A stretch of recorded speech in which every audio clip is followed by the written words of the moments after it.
Welcome to the inauguration of the dedicated Meena Raja Cancer Research Lab. I'm Ritula Shah, and I'm delighted to be here this evening to celebrate, and I'm going to say that word again, to celebrate. It is an especially exciting day to be celebrating a scientific and medical breakthrough in a year that has been so difficult, so challenging for so many of us. It's great to put the pandemic behind us and actually look forward and celebrate a facility that is set to make an enormous difference to patient care and the progress of vital research into kidney cancer. Over the next 90 minutes, we're going to hear from some eminent physicians and surgeons. I'm going to resist the temptation to talk about a stream of urologists, but there you have it, I've done it now. There will be one or two. And we're also going to have the privilege of hearing from people who have a very personal connection with this facility as patients and as donors who've made this possible. And that is, of course, an enormous privilege to hear from them. So without further ado, I'm going to hand you over to Faiz Mumtaz, who is the senior kidney cancer surgeon at the Royal Free London. And I think it's fair to say is a driving force behind this lab. Faiz Mumtaz, over to you. Many thanks, Ritula, for the kind introduction, and many thanks for joining us and making today's event hopefully indeed a very special one for many of us from the donor's perspective, from the trust perspective, as well as from the patients, importantly. It's my absolute privilege and honor to be part of this special evening, and I sincerely thank all the speakers and distinguished guests who have joined us to celebrate the inauguration of Meena Raja Kidney Cancer Research Lab. Really, to my knowledge, it's probably the first dedicated such a lab in the UK. I haven't recognized after a brilliant achievement, certainly from the trust perspective here. Our sincere thanks, really warmest sincere thanks to the Raja family for the very generous and noble donation. We are all extremely delighted and thrilled to be part of this event. Warmest and deepest appreciation of your family, devotion to our mutual cause. Extremely grateful. And contribution will not only enhance the profile of our specialist kidney cancer center, but truly fulfills my personal aspirations for novel research in the field of kidney cancer. Now, the struggle to create a specialist kidney cancer center really began 10 years ago. Professor Mark Emberton, who's with us, will testify to it. It took a lot of individual sacrifices, but eventually this center was created not long ago, really 6-7 years back, on the premise that centralization of kidney cancer will provide a unique multidisciplinary team approach to develop a world-class cancer center. I think we have achieved that. And the purpose was really to demonstrate excellence in 3 broad domains: patient-centered care, training and education, and research. We are now the largest kidney cancer center in Western Europe, providing world-class care at the Royal Free Hospital. We are very delighted also that the training program is accredited by the Royal College of Surgeons for a kidney cancer robotic fellowship program that truly attracts senior trainees all around the world. So achievements on patient care, training and education, well achieved. Now setting up a research lab, that was our next ambition.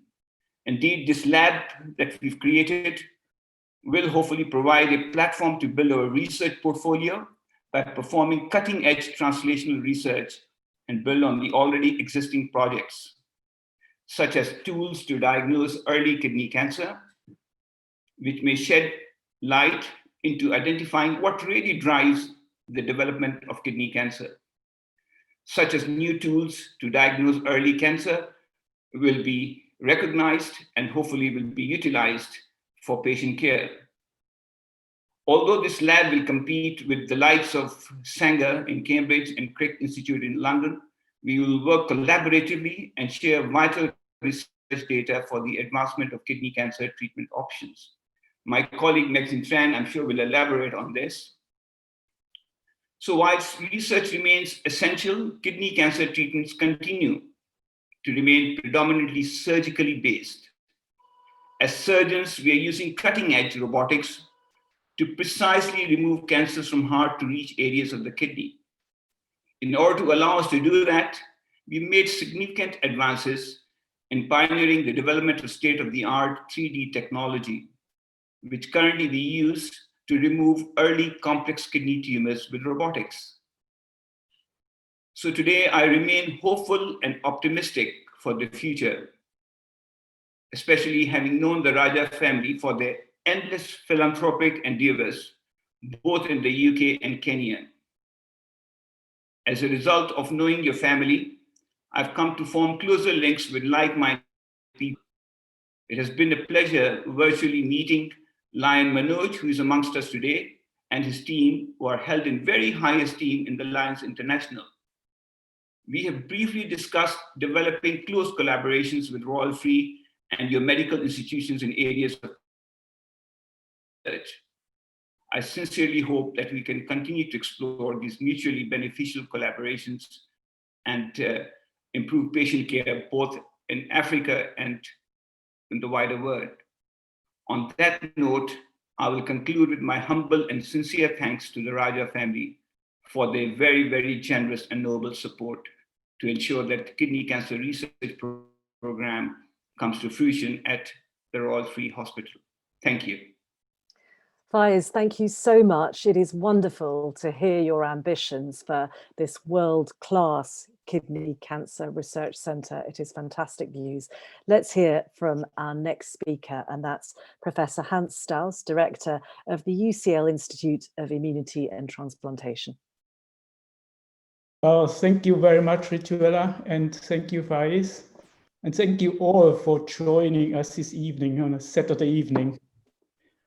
This kidney cancer research lab will be in the Institute of Immunity and Transplantation.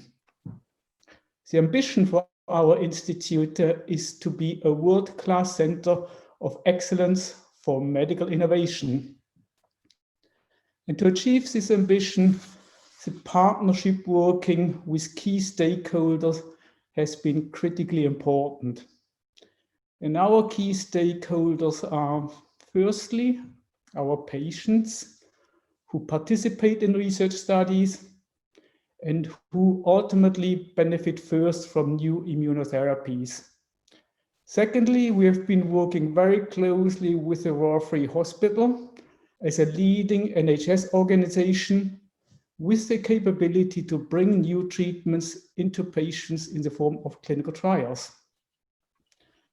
Thirdly, we have been working, of course, with University College London as a world-class research organization capable of making new discoveries that can ultimately be developed into new forms of therapy. And fourthly, we are working closely with the Royal Free Charity, with the UCL fundraisers, with the Lions Club, to work with donors interested in supporting research innovation. The results of this productive joint working together with all the stakeholders has led to a 60 million investment to create the Pears Building at the Royal Free Campus, which provides a space for our specialist kidney cancer research lab, but also for other research groups and for patient accommodation. The Institute will have 200 clinical academics and scientists working on the development of new treatments. There is a real opportunity to perform cutting-edge research in kidney cancer. And I'm grateful to Faiz for introducing me recently to Mr. Sarit Shah. Sarit, you have had an amazing commitment to support our ambition to develop new immunotherapies for kidney cancer at the Institute. The designated Meena Raja laboratory will enable us to increase the number of scientists working on kidney cancer and accelerate new discoveries and new treatments.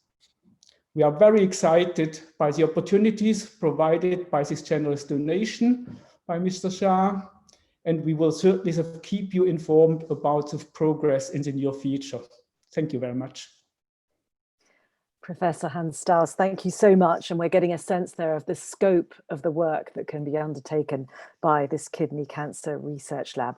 Let's hear from our next speaker, and that is, of course, Professor Emma Morris. She's the director of UCL's Division of Infection and Immunity. Professor Morris. Hello. Thank you very much. It's a real honour to be here tonight and to celebrate this exciting new opportunity for everybody. I have to say that immunology was once considered a scientifically complex and unpenetrable part of medicine, but immunology is now discussed every day in the newspapers, on the radio, on Twitter, in the streets, and actually everybody is an expert in immunology, which is quite an extraordinary thing to have occurred in maybe the space of about 9 months. So actually many members of the public know that the immune system includes antibodies and white blood cells called T cells.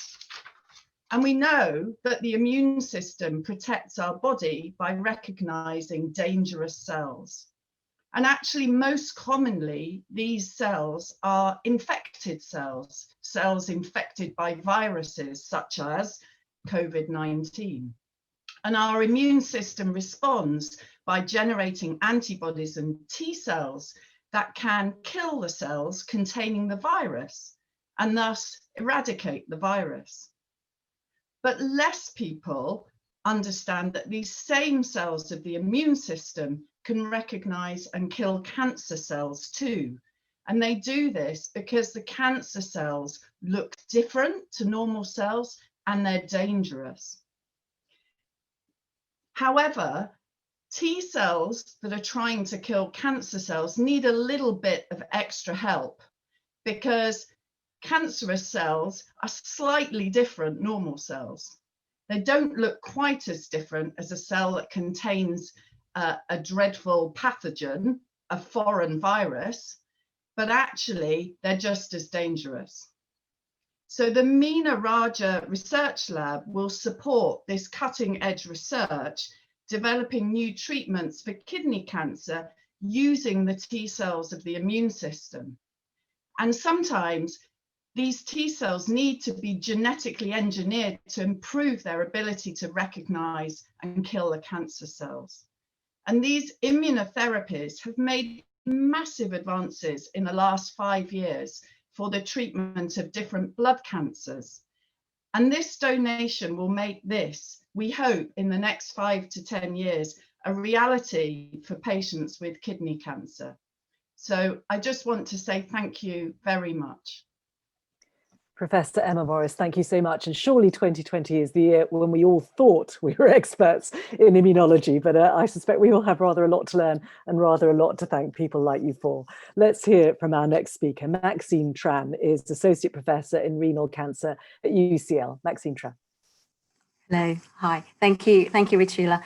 So first, I'd also like to thank the Raja family for this extremely generous donation, which will be a critical springboard for our renal cancer research program. Kidney cancer is a big health problem. Although it affects over 14,000 people in the UK every year, not many people actually have heard of it. And unless they know or they themselves have been diagnosed with it. So this means that it's disproportionately underfunded, which is why this generous donation is so important and so vital for the work that we want to do. So we are, as Fez says, we are the largest specialised kidney cancer centre in the UK, and we are fortunate. And we are fortunate that our patients are extremely research active. In fact, around 60% enter clinical trials and research studies. They donate their blood, they donate their tissue samples for the vital research that we do.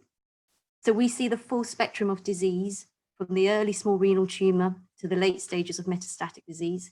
And this gives us a tremendous opportunity to identify new biological and immune biomarkers for earlier detection and earlier treatment and better personalized treatment strategies.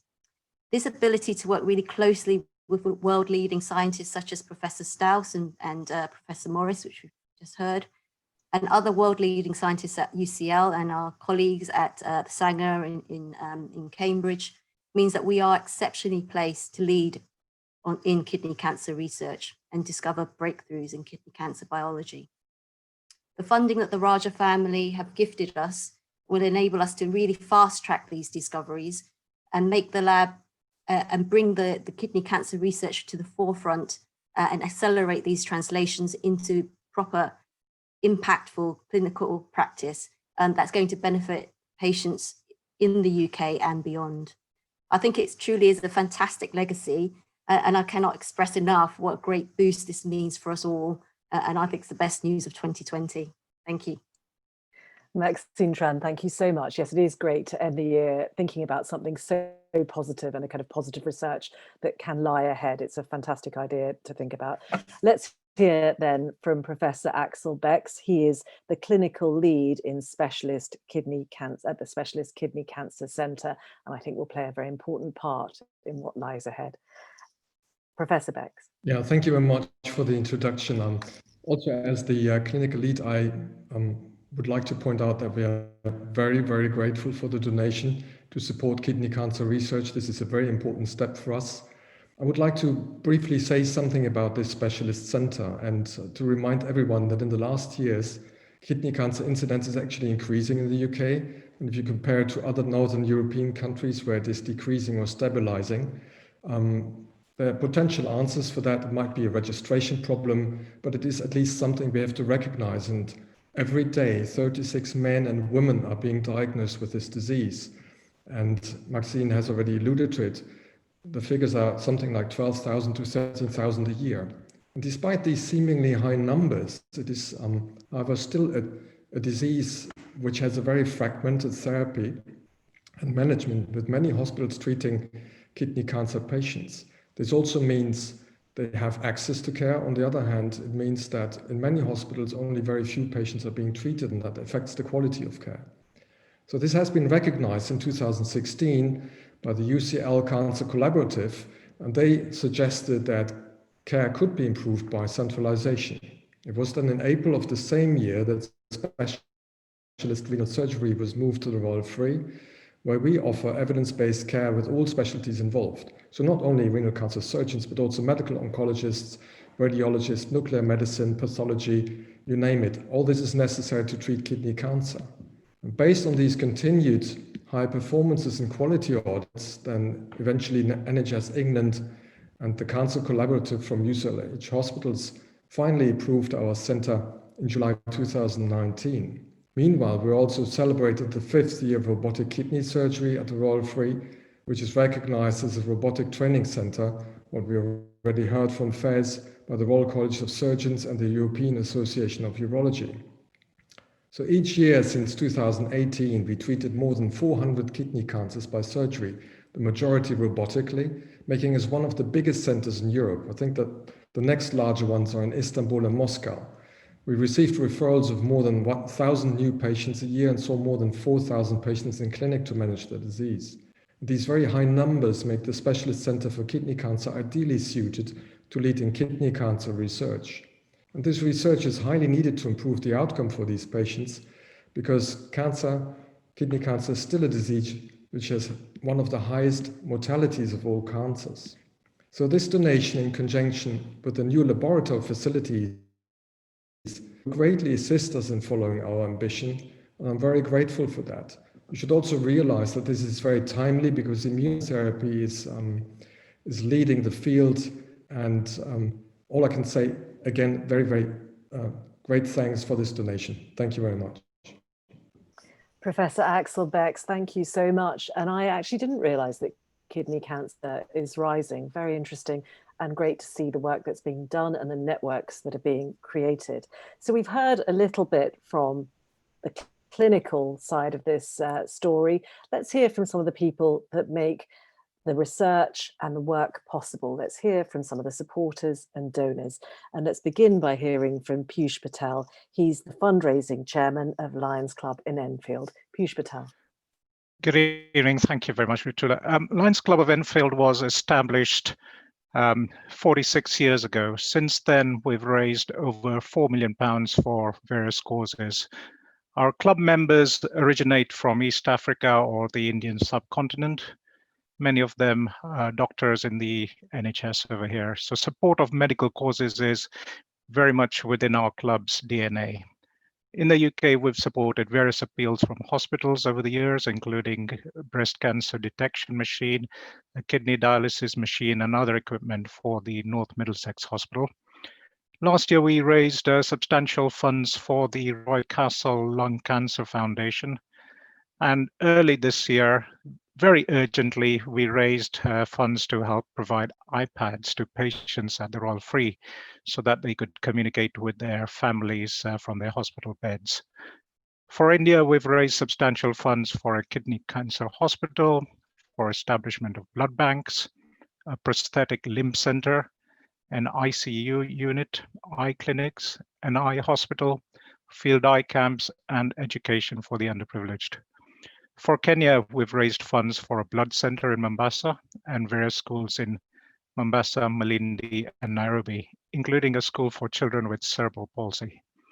For Tanzania, we've raised funds for medical equipment for rural medical centers.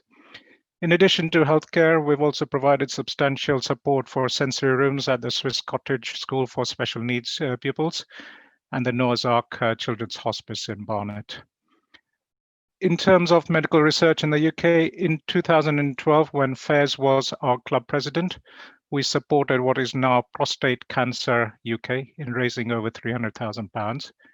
Among the successes since then has been the development of an innovative MRI scan, which reduces unnecessary biopsies and results in early diagnosis of aggressive prostate cancer.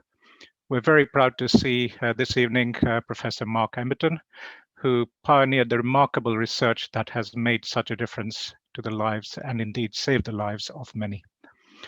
When Pears returned to our club's presidency last year, his focus was the establishment of the Kidney Cancer Research Laboratory. And our club is very proud today to be joined with the Raja family in support of this lab. And whilst our planned gala fundraising event earlier in the year in April had to be cancelled, we're nevertheless raising funds for this. To date, pledges from our members alone is now in excess of £30,000, and these pledges are continuing to come in. So many thanks to our members who are also joining this session. Pears is a very active member of our club and highly regarded by our members, many of whom are senior doctors themselves. I know he's equally highly regarded by his peers within the medical profession. So on behalf of our club, we extend our warmest wishes and support for the great work that we know this lab will undertake. Pears Patel, thank you very much. And it's great to hear the local and global work that the Lions are doing. And also interesting how technology is such a feature of this year, not least with us gathering together in this way, but also you talking about handing patients iPads. It has been such an important mode of communication. So much has changed for so many of us. Let's hear from another important supporter and donor. Let's hear from Dr. Meena Raja. He's trustee of the Lions International Foundation in Oakbrook in the United States, and also chairman of the MP Shah Hospital in Nairobi. Dr. Meena Raja, over to you.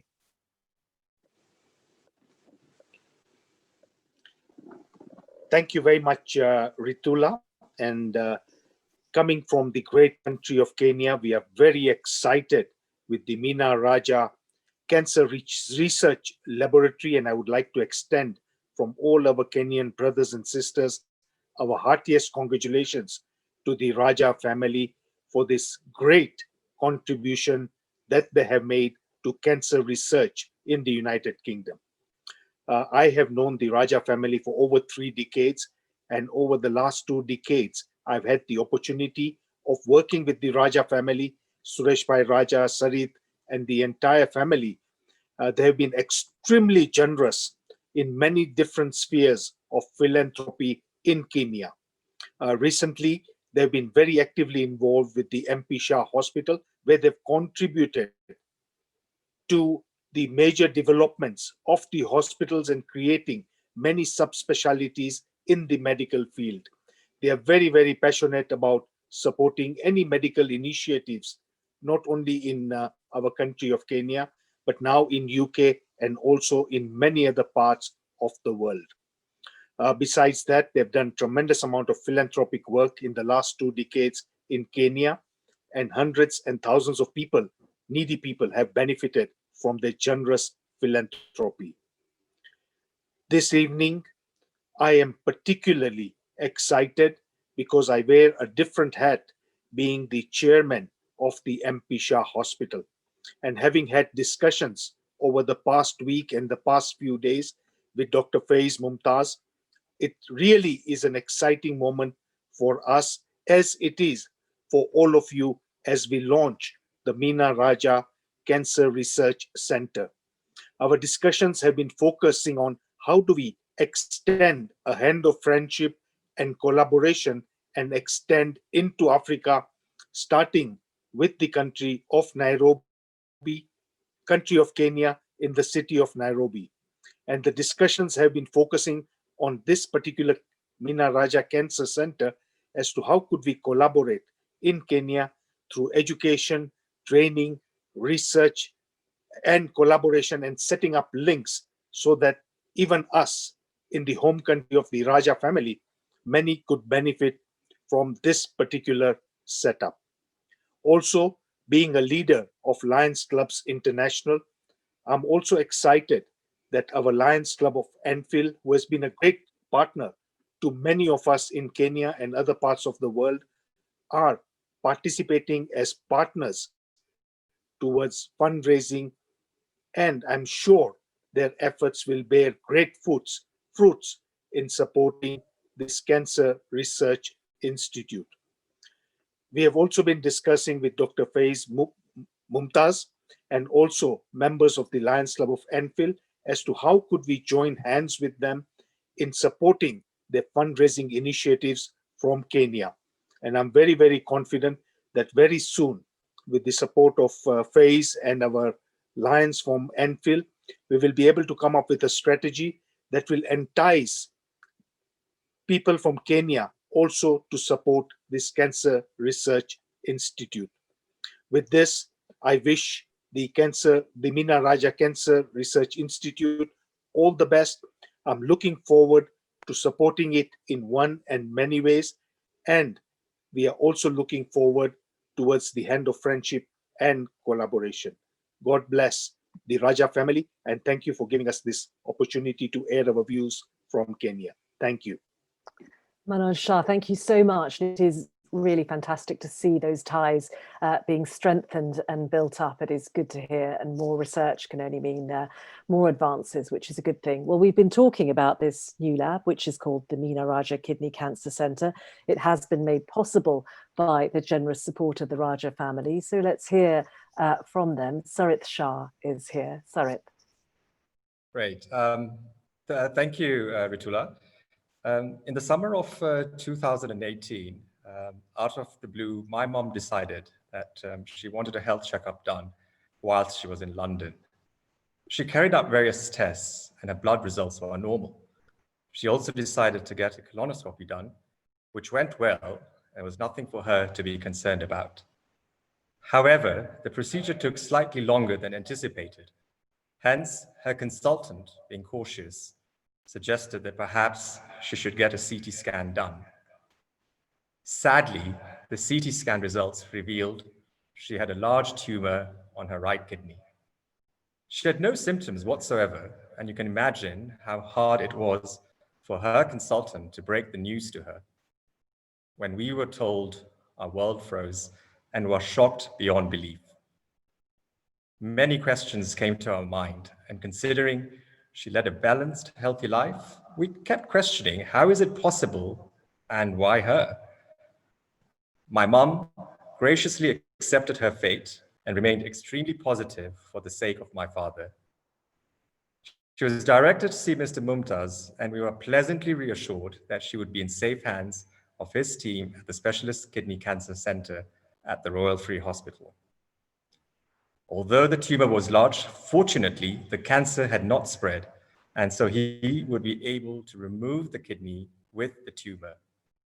He further explained that in kidney cancer, most patients do not have any symptoms until the cancer has progressed very far and the chances of survival become less. Most kidney cancers are detected by chance, and my mom was one of the fortunate ones where it was picked at a stage where surgery can be successful. The surgery was successful and she recovered well. And fortunately, she did not have to undergo any further aggressive treatment. We as a family recognized the need for more awareness to be created for kidney cancer and the need for more research to see how there can be markers to detect it at an early stage. We approached Mr. Mumtaz to see if we can contribute towards kidney cancer research. And he mentioned that a center of excellence is being developed at the Royal Free Hospital and that it would be a leading research center in Europe. We became interested and had strong convictions to contribute towards the kidney research lab, which would facilitate enhanced research to detect cancer at an early stage and save more lives. We are ever so grateful to Mr. Mumtaz for looking after my mom and directing us to a cause that is very much close to our hearts. We have to make a difference, as cancer no longer remains a question as to why, but as to when. Thank you.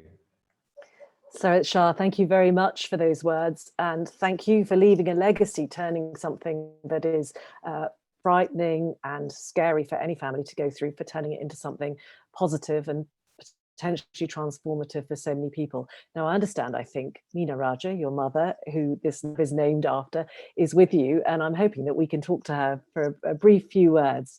Meena Ben, I was wondering how you feel. Well, it must be wonderful to have this legacy, but what was your experience as a patient, and what do you hope can change for the future?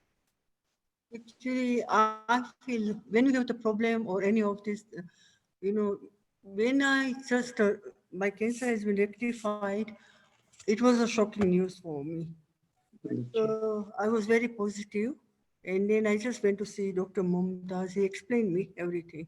And I've been just operated and I'm doing really well. But I always think all the patients should remain positive, and then I think they success more. And do you feel fully recovered now? Is life back to normal for you? I've recovered completely. I feel that. And I'm fine now also. And it's extraordinary that for you, it was a kind of a routine medical check that uncovered something that turned up. Yeah, every 6 months I have to do my routine checkup. Yes, yes. Well, I did, and everything is fine. So regularly I have to do it. And what would your message be then to anybody else who finds themselves in your situation? I think they remain positive. They should not get scared. And if they are positive, everything is going to be okay. And even Dr. Mumtaz, he's a nice doctor. He just explained me everything. And I always thinking that when I met him, I was thinking I'm in a good hand, everything is going to be okay. I was very positive about it. So fantastic. Well, Meena Raja, thank you so much. And thank you for leaving this legacy, which will mean so much to so many other people. Thank you to the Raja family. I think we're going to hear now from another renal patient, and that is Zahur Gite, who also has been through the experience of kidney cancer. Zahur Gite, if I can hand over to you. Oh, thank you, Ritula. Hello and good evening, distinguished guests. In late 2013, I was diagnosed with a 7-centimeter kidney tumor on my right side, which was discovered whilst investigating kidney stones in my left kidney. As you have heard earlier, Meena Shah's tumor was also discovered incidentally.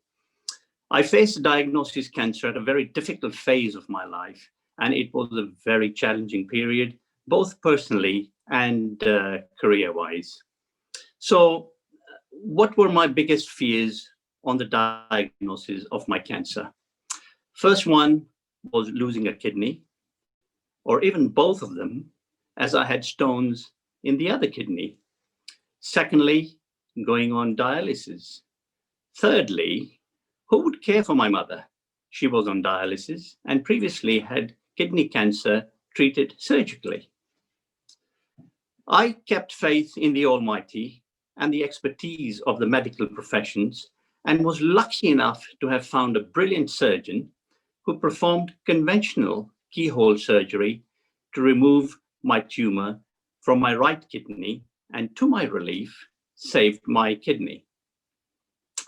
Recently, when he gave the good news of him receiving a large donation from the Raja family to establish a kidney cancer research lab, my immediate reaction was, we need some answers.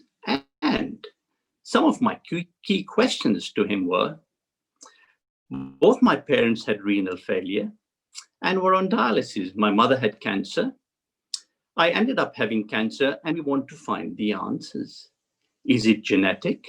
And are there specific genes involved which I need to worry about for my children? Why certain cancers get diagnosed late and why some of them early? Newer immunotherapy drugs, how effective are they?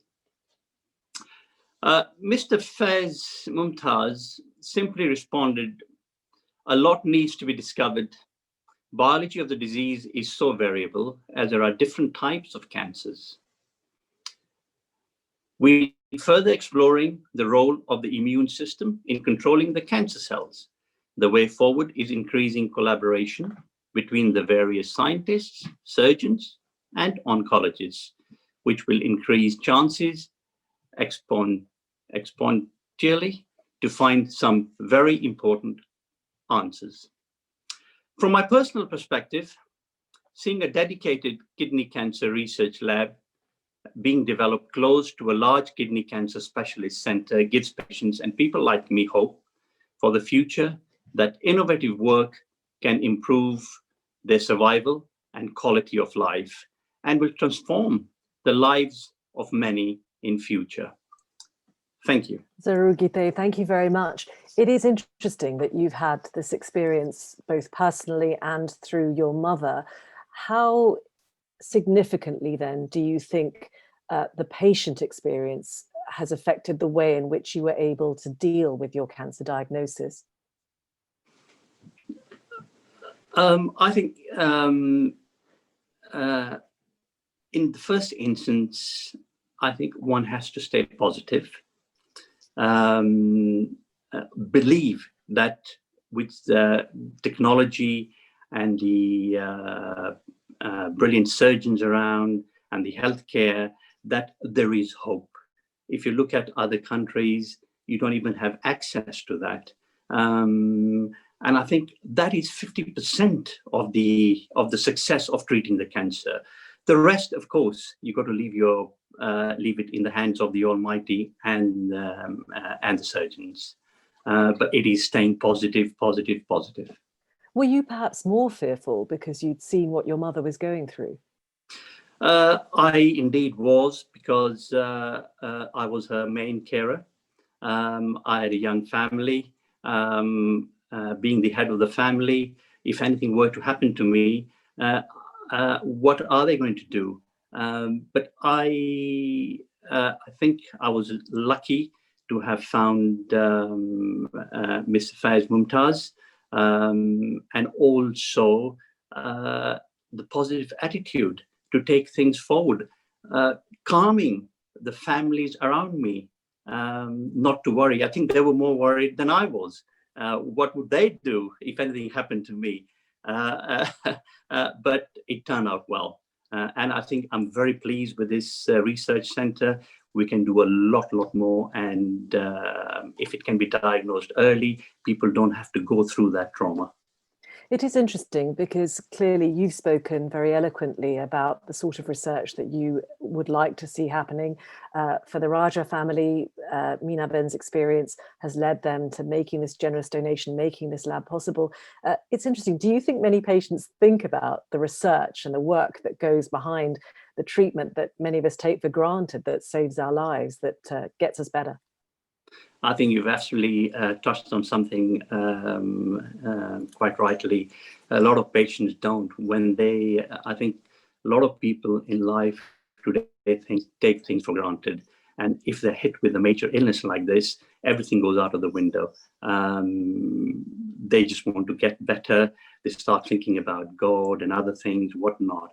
But the work that is being done behind the scenes is so, so important. And I think it needs to be marketed more. We need to shout about it more. We need to contribute, not only with the generous money which is coming through, especially from people like Mr. Raja and others, but also giving the voluntary time. Time is also important. And together, I think we can conquer this disease. Zahra Gitay, thank you very much. It was lovely to hear from you. And yes, definitely, this is an evening to have a shout out for all the doctors, all the researchers, all these incredible people who are doing this wonderful work and will continue to do so in this new lab. Let's hear next from John Spears. He's the CEO of the Royal Free Charity. John Spears. Oh, I think you need to unmute yourself, John. Sorry, apologies for that. Thank you, Ritula, and good evening, everyone. I wanted to say, first of all, congratulations to Meena and to Zahra for your successful treatment. That's wonderful news. I'm so glad that you're both feeling better. Thank you to Faiz and everyone who's been involved in organising this evening's event. It's wonderful to join you all. And of course, an enormous thank you on behalf of the Royal Free Charity to Sarit and his family for their incredibly generous support of the kidney cancer research that will be going on in the Institute of Immunology and Transplantation. As you've heard, that will soon be housed in the new Pears Building next to the main hospital in Hampstead. If any of you haven't been past there recently, you've missed a sight. The building is looking absolutely wonderful. We're enormously excited about being able to open that and really accelerate the work across a whole range of areas of immunity and transplantation, for which the Royal Free is rightly internationally renowned. You might be wondering what an NHS charity does. NHS charities, of course, have been in the news a lot over the period of the pandemic. We work alongside our hospital trust. So the Royal Free Charity works very, very closely with the Royal Free London NHS Foundation Trust. And we exist to help the trust do more. So we exist to support them so they can support patients. We're there to make sure that staff at all levels are supported so they can do their jobs well. And of course, critically, we're there to support research as well. The charity runs a very wide range of services which directly support patients.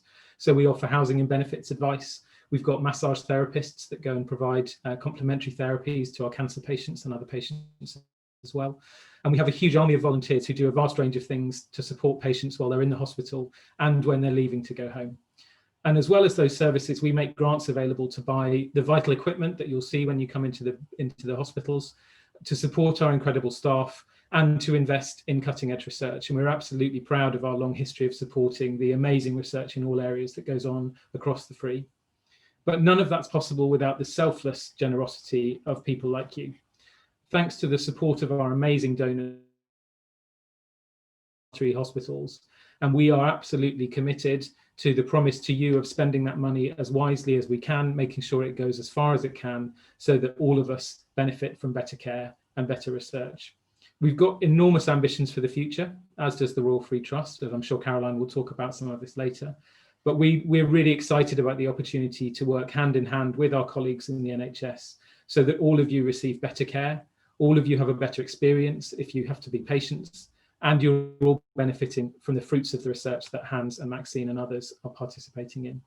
Thank you again to the Raja family. Thank you to all of you for your support and for your time this evening. And thank you to everyone who's helping our amazing NHS achieve the extraordinary every single day. John Spears, thank you very much. Let's hear next from John Connolly. He's the medical director at the Royal Free Hospital. John Connolly. Thank you very much, and thank you for everyone for organising this extraordinary meeting. I'm the other kind of kidney expert or kidney specialist, in that I'm a nephrologist and I look after people with kidney failure. And the Royal Free Hospital, if I can talk a little bit about us as a hospital, our aim is to provide world-class care for our local population. And we provide world-class expertise in many areas. Our specialist interests are in complex cancer surgery, kidney failure, liver failure, and transplantation. And of course, we are world experts in the provision of care for patients with complex infections such as Ebola virus and more recently the COVID-19 pandemic. We are extraordinarily privileged to work where we do in the heart of North London because our population is diverse and truly representative of a worldwide population. As doctors, nurses, and people working in hospitals, for us, that's an extraordinary privilege, and we are looking after that population is our major goal. Some years ago, Faiz and myself were there at the beginning of the development of the Kidney Cancer Centre. We had aspirations to provide the best possible care that we could in London for kidney cancer. The work that Faiz and his colleagues have done to develop that service is extraordinary, I think. Right at the outset, we put patients at the heart of what we wanted to do. One of the reasons why the Royal Free was chosen as the centre for that was because of our patient-centred focus, that we wanted to provide the best possible experience and the best possible outcomes for the patients with kidney cancer. I think our aspirations at that time were very high, and I think that we have outstripped many of them. You've already heard about the volume of patients who are treated in our centre, and I think it's worth reflecting on the mission of the Royal Free Hospital, which is to provide world-class clinical outcomes, to provide world-class training opportunities for doctors, nurses, and other professionals, and of course research. And I think it's fair to say that this generous, extraordinarily generous donation by the Raja family is fulfilling that third aspect of our tripartite mission. I think that we already provide great outcomes, but this will put us to a different level and will enable us to conduct research into this condition and other conditions that will transform the experience of patients who we treat in this centre. I think I also would like to reflect on some of the comments from Dr. Shah earlier. And one of the real missions that we feel as clinicians at the Royal Free Hospital is to ensure that we spread our expertise, that we learn from colleagues in other countries. And we already have collaborations in areas such as kidney failure in countries in Africa. And I think we would very much be interested and fully engaged in a collaboration with our colleagues in Nairobi and elsewhere, because I think we see our mission as a global mission in addition to our local mission to provide the best possible care for our local patients. Finally, I just want to thank again the extraordinary work and dedication of the Raja family. Mr. Mumtaz has been central to our development of this service. It really is one of the sort of jewels in the crown of the Royal Free, and we are very proud of what we do at the Royal Free. So saying that it's a jewel in the crown, I think is really a testament to the extraordinary work that's done in our kidney cancer service and in our kidney cancer centre. Thank you very much. John Connolly, thank you very much. And it is great also to hear about this idea of collaboration, because I think if there's one thing we've learned this year from the pandemic is that it is a very small world, and we who think we're in the midst of modern medicine in the West can also be felled by a pandemic. So it's great to hear about collaboration and learning the best from all around the world. Let's hear next from Caroline Clark. She's the CEO of the Royal Free NHS Trust. Caroline Clark. Hi, and thank you, Ritula, and thank you for having me tonight. This is hugely exciting for all of us, and actually a lot of what John said I was going to say. So I'm going to say something completely different now. And I'm going to talk a little bit about why these donations are so important to us and to give you a tiny bit of history.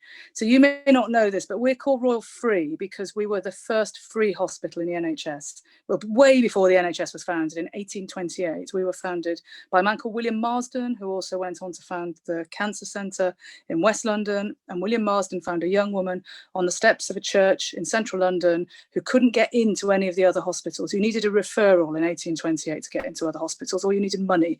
So he got together with a group of his friends and he founded what became the Royal Free. So we're super proud of that philanthropic and voluntary tradition. And I think, you know, then as now, we cannot do our work without this. So that's a very profound thank you from all of us.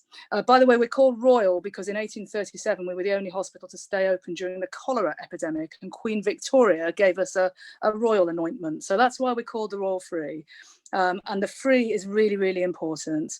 John's already talked about the pioneering medicine that we do, and we're so, so proud of the work we do in kidney cancer. And we are one of the only hospitals in the UK to do both kidney and liver transplantation. And that leads us to have many, many specialisms scientifically that you just don't see in other places. So there genuinely is something quite unique about what all these people that you've heard tonight are doing. So I wanted to pay tribute to them and the mix that they bring. Of course, if you roll forward to now, as the world starts to think about recovering from the pandemic, and more locally as the NHS and the Royal Free starts to recover and develop some of these really important services, philanthropy and people volunteering their time and their stories is so, so important. Quite simply, we can't do our work without you. So we really are very, very grateful. I also want to say thank you to the patients who shared their stories tonight, because of course your stories make us remember why we're here and what the point of what we're doing is. So I wanted to say thank you to the patients. Thank you to our international colleagues. I think what John said is right. Our international links are really, really important to us, particularly in our academic work.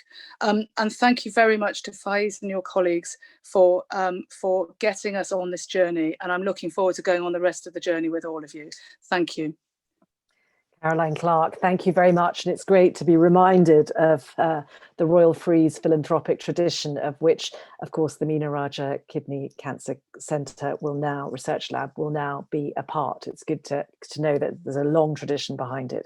Let's hear from Mr. Tim O'Brien. He's president of the British Association of Urological Surgeons. Tim O'Brien.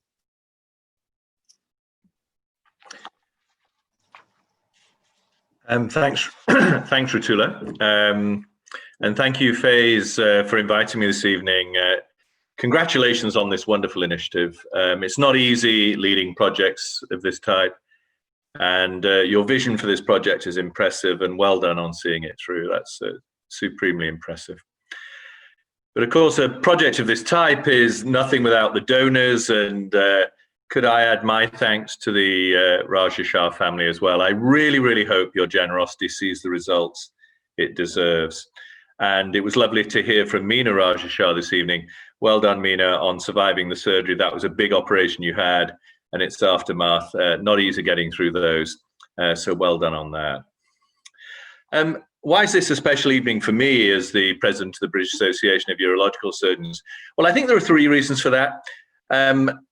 I think firstly, because it's good to see this outstanding British urological unit take the next logical step in its development. The step from being an outstanding clinical service to being an outstanding research engine. That's a great moment. Secondly, it's good for me to see a disease that I battle with every single week surgically being researched. No research, no progress. So that's a good thing too. And thirdly, on a personal level, it's wonderful because two of the leading lights in this clinical and research effort, Maxine Tran and Ravi Barod, had their interest in this disease fired when they were very young doctors on my team 20 years ago. And that's one of the very nice privileges of being a senior doctor. People come through your service when they're very young, very junior, and you don't know whether people will be inspired, but they were. We were able to direct them towards amazing research with Patrick Maxwell. And now here they are leading their own teams in this special unit. So that's a real pleasure for me. Those are the things that make it worthwhile on a personal level. And so congratulations to you all. And maybe my privilege this evening as the president of BAUS is to set you your first research challenge. This is a week when nobody has talked about anything other than vaccines. And perhaps my question for Maxine, Ravi, Hans, everybody on the call is, how about getting a vaccine for kidney cancer? So a good day for the Royal Free, a good day for British urology, and hopefully a bad day for kidney cancer. Good luck.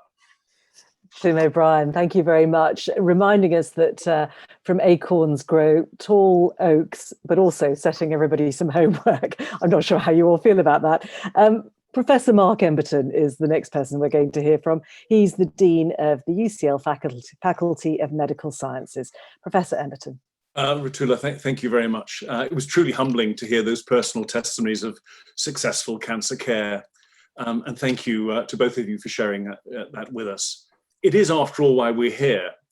And sadly, not all patients do well. And as has already been mentioned by Tim and others, it is research and great clinical care and coupling the two together that will increase the proportion of patients that do well, as we've seen today, and indeed are cured of their cancer. So thank you. I'm meant to be representing the Faculty of Medical Sciences at UCL today, but actually instead I'm going to give you a slightly personal take on a bit of history, because I have a deep personal stake in this unit.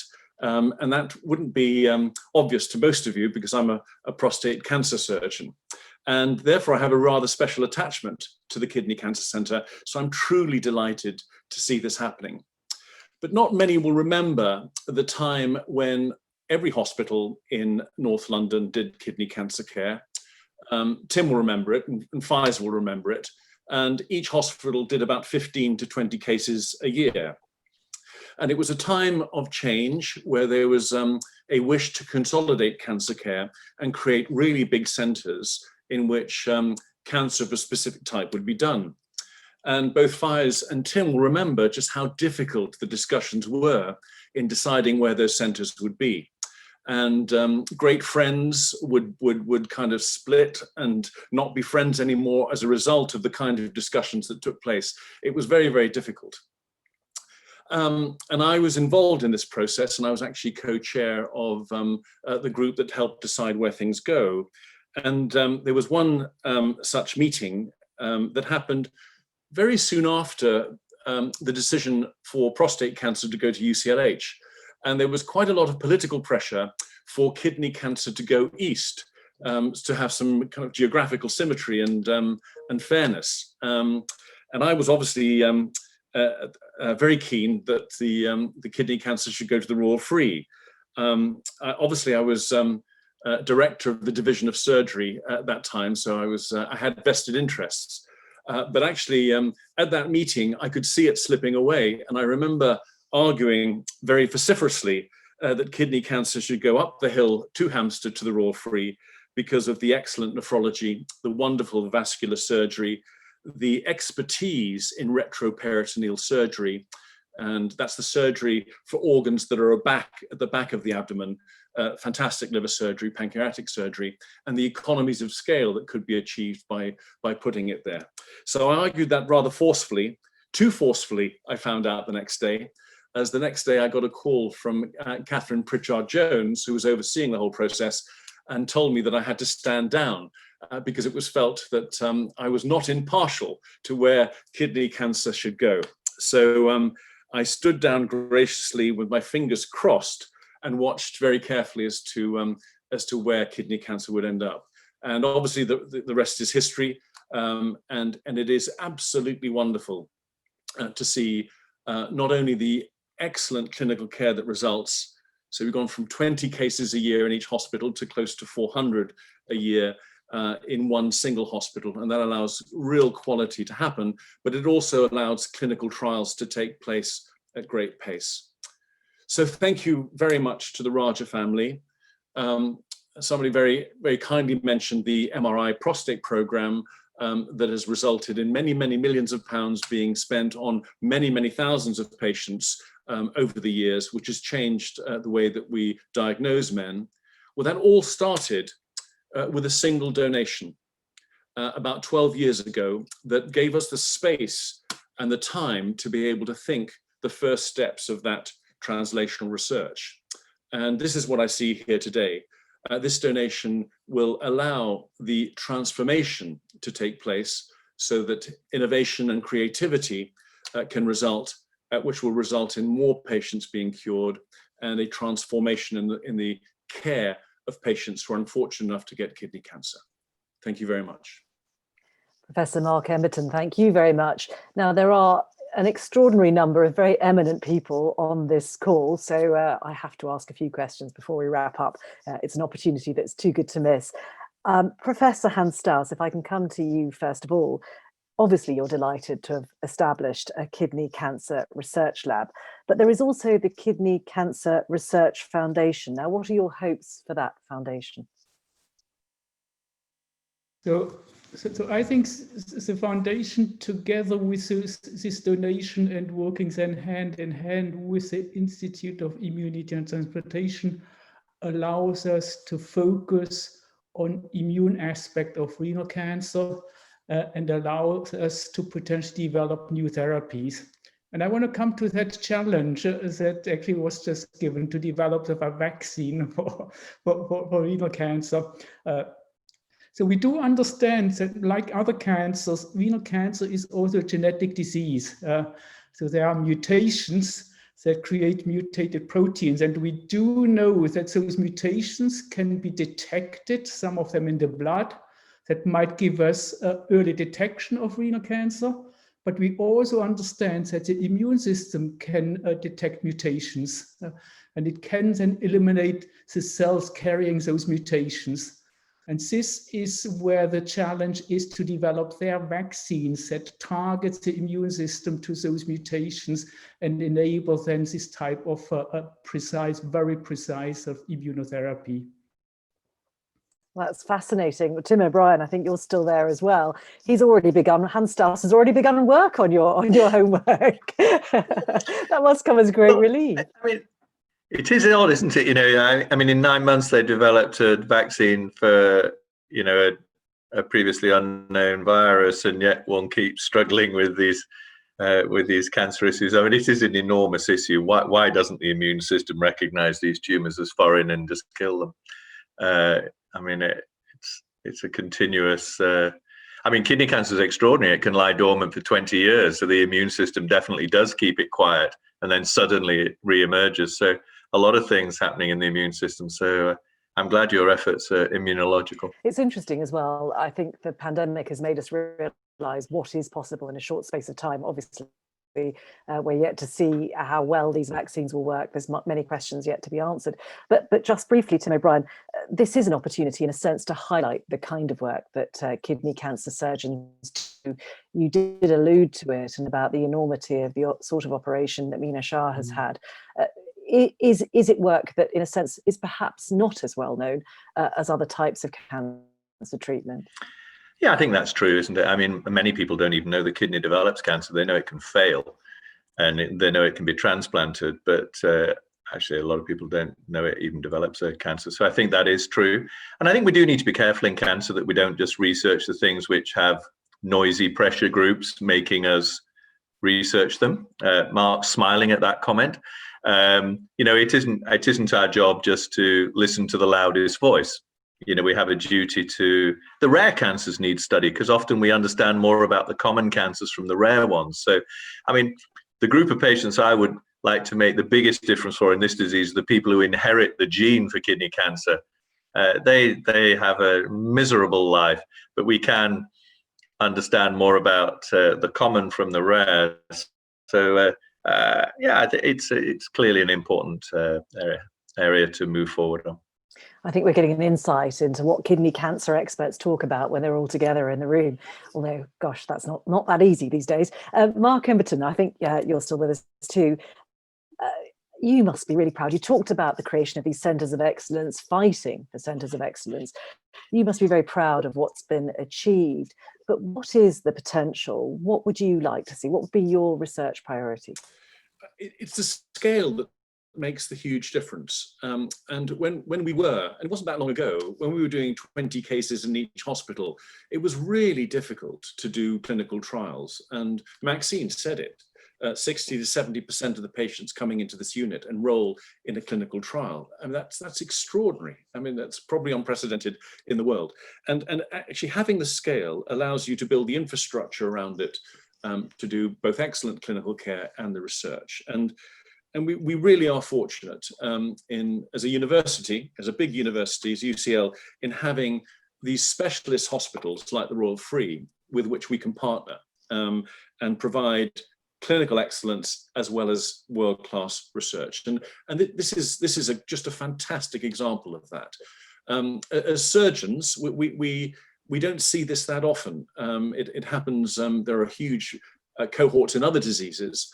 There are a lot of surgeons on the panel today, and I think this is a real kind of feather in the cap for British medicine, British urology, the NHS, for coupling great surgery with great science. Fantastic. Well, as I've said repeatedly, it is wonderful to be able to celebrate something at the end of such a difficult year. We are drawing to a close, so all that remains for me is to congratulate everybody involved on this extraordinary achievement, to the Raja family for their generosity. And I think we've really understood the power of philanthropy throughout this conversation, what can be achieved and how much difference it can make. I'm going to hand back to the person who we've heard a lot about today and heard some very kind words, clearly an extraordinary man, Faiz Mumtaz. Faiz Mumtaz, you must be very, very proud today, but what are your hopes for the future? Absolutely a great evening. I cannot thank all the panelists anymore with any more words, but the easiest part is to say thank you to you, Ritula, for making this evening a great success. We are absolutely grateful. Importantly, thanks to Suresh Bhai and Meena Raja and Sarit for making this evening happen. Without their generous support and leaving a legacy behind, indeed, this wouldn't have happened. And so really, really grateful.